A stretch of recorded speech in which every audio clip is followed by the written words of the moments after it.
कल्पेश, अब तक हमने कई विकल्पों के बारे में बात की है, लेकिन एक और सवाल है जो कि काफ़ी इंटरेस्टिंग है।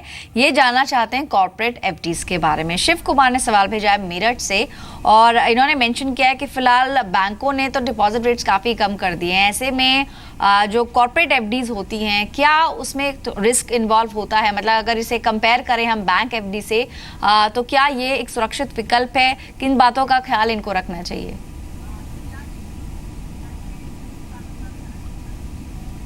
तो सबसे पहले तो ये जानना ज़रूरी है और ये स्पष्ट करना ज़रूरी है कि बैंक एफडी के मुकाबले जो कंपनी एफडी या कॉर्पोरेट एफडी है वो ज़्यादा रिस्की तो है ही, और इसमें थोड़ा ज़्यादा रिस्क भी है।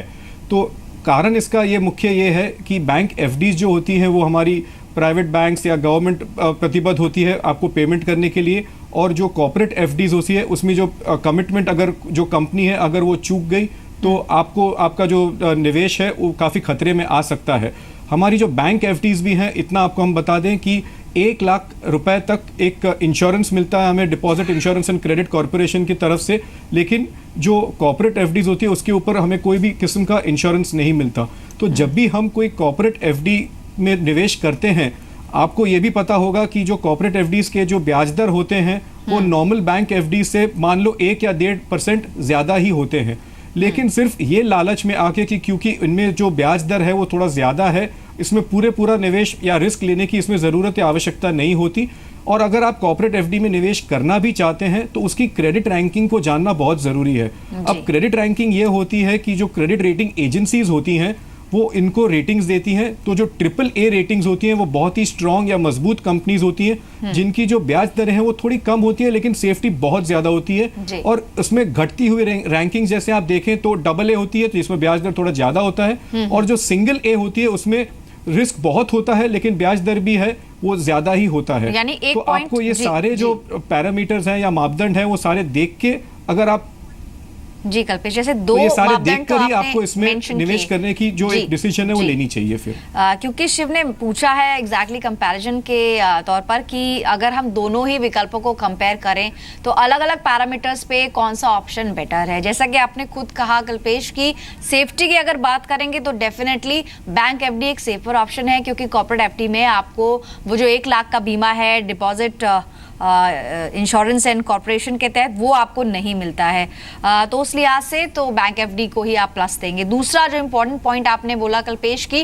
रेटिंग आप जरूर देखें, यानी कि सिर्फ अगर हाई रिटर्न्स हैं 10% 12% तक भी अगर आपको कहीं ऑफर हो रहा है, इनफैक्ट ऐसे कॉर्पोरेट एनसीडीज भी आते हैं जहां पर आपको एक विकल्प मिलता है, लेकिन रेटिंग आप जरूर देखें, AAA रेटिंग होनी चाहिए।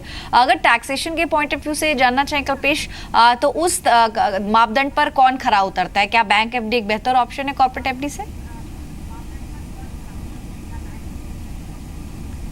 नहीं, बिल्कुल नहीं, बिल्कुल, क्योंकि इसमें जो दोनों टैक्सेशन एस्पेक्ट हैं, दोनों के पहलू हैं, वो दोनों टैक्सेबल ही होते हैं।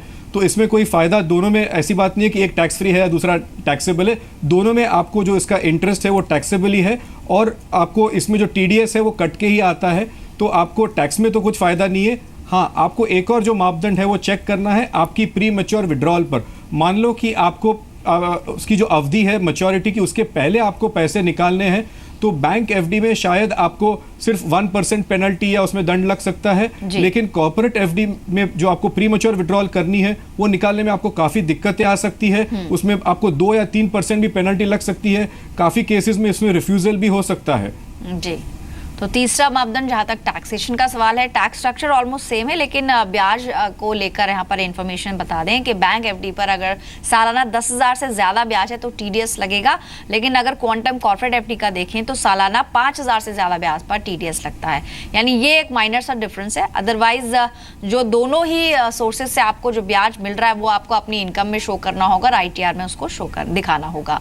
चौथा जो मापदंड है विड्रॉल का, जैसे कल्पेश ने बताया कि नॉर्मल बैंक एफडीज में अगर आप समय से पहले अपनी एफडी तोड़ते हैं, रकम निकालते हैं, तो 1% तक की पेनल्टी होती है। और इनफैक्ट आजकल ऐसे कई सारे विकल्प हैं ICICI बैंक ऑफर कर रहा है जहां पर प्री मैच्योर विड्रॉल पर कोई भी पेनल्टी नहीं लगती है। लेकिन अगर आप कंपेयर करेंगे कॉर्पोरेट एफडी से तो वहां पर हायर साइड पर आपको पेनल्टी देनी पड़ेगी, 2 से 3% तक का भी आपको परसेंटेज देना पड़ सकता है।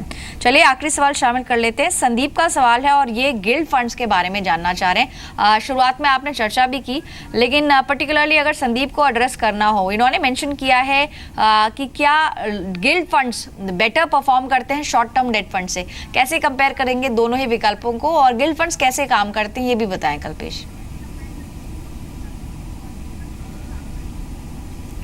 गिल्ड फंड जैसे हमने पहले बताया कि जो आपका निवेश होता है वो प्योर गवर्नमेंट सिक्योरिटीज़ में होता है। इनकी जो निवेश की जो अवधि होती है गवर्नमेंट सिक्योरिटीज़ की, वो बहुत ही लंबे समय की होती है, मान लो 8, 10, 12 साल की होती है।